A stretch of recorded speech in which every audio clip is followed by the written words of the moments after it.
नमस्कार, मी जयकिसन शिंदे। आज आपण तुरीच्या शेतामध्ये उभा आहे।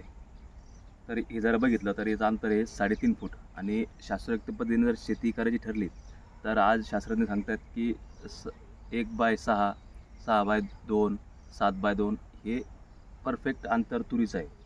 आणि शेतकरी जर बघितलं तर आज या तुरीमध्ये खूप दाटी होत आहे आणि खाली जर बघितलं तर यांचं अंतर व्यवस्थित आहे, पण वरचं जे 2 झाडाच्या मधलं जे अंतर आहे तर हे दाटणार आहे। आणि दाटी झाल्यामुळं असं बी काय होतं की तुरीच्या शेतामधून एक 60 ते 70% फुलगळ सेटिंग पिरियडमध्ये होत असते। आणि सेटिंग पिरियडमध्ये अशी जर दाट झालं तर याचं आणखीन गळ होण्याची शक्यता खूप जास्त आहे। आता आपण या तुरीच्या दुसऱ्या शेतामध्ये आलो आहे। तर इथं जरा बघितलं तर हे अंतर 7 फूट आहे 2 झाडाच्या मधलं आणि 7/2 वरची लागवड आहे।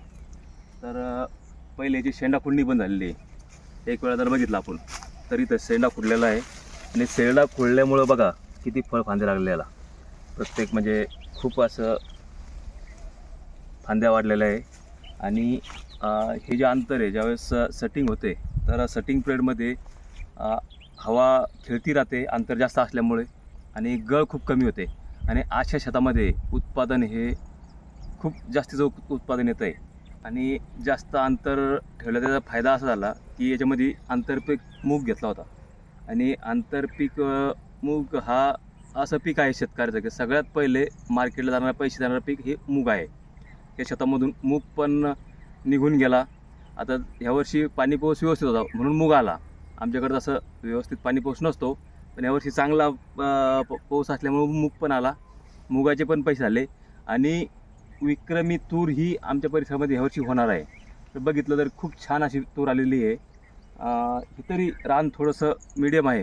तर आपण आता ह्या तुरीच्या दुसऱ्या शेतामध्ये आलो आहे। तर इथं जर बघितलं तर ही जोडवळ पद्धत आहे। जसं की जर बघितलं अशी जोडवळ आहे, एक कॅप मोठा आहे। आता ही जर रान बघितलं तर हे खूप हलकं रान आहे, पण व्यवस्थित तंत्रज्ञान व्यवस्थित टेक्नॉलॉजीचा वापर करून आज जर बघितलं तर याच्यामध्ये विक्रमी उत्पादन येऊ शकते। आता याला जर बघितलं तर पहिलं 45 ते 60 दिवसावर जमिनीचा हे बघून किंवा कशी वाढ होते। आता तुरीचं पीक कसं आहे हवेतून नत्र जास्त घेतं आणि त्याच्यावर मागापुढे त्याची वाढ होत असते। आता जर समजा ह्या हाईटला जर आलं तर पहिला शेंडा खुडला गेला पाहिजे।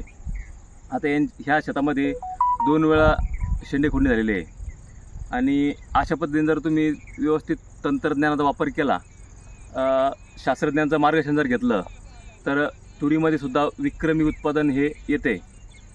आता जर बघितलं आपण तर सुरुवातीच्या काळामध्ये याच्यामध्ये पाणी गुंडाळणारे आळी येते आणि पाणी गुंडाळणारे आळीला जास्त खर्च करायची गरज नाही। आता इथं बघा आपण बघतोय की अशी पाणी गुंडाळते आणि ही जी आळी आहे तर ही फक्त निंबोळी ऑइल आणि करंज ऑइल ह्या दोन्हींना ती कंट्रोलमध्ये होते। आणि जर दुसरं बघितलं तर आता जर लाईट ट्रॅप जर लावले किंवा फेरोमोन सापळे जर लावले तरीसुद्धा याच्यावर लिक्विड ही खूप नियंत्रणात येते।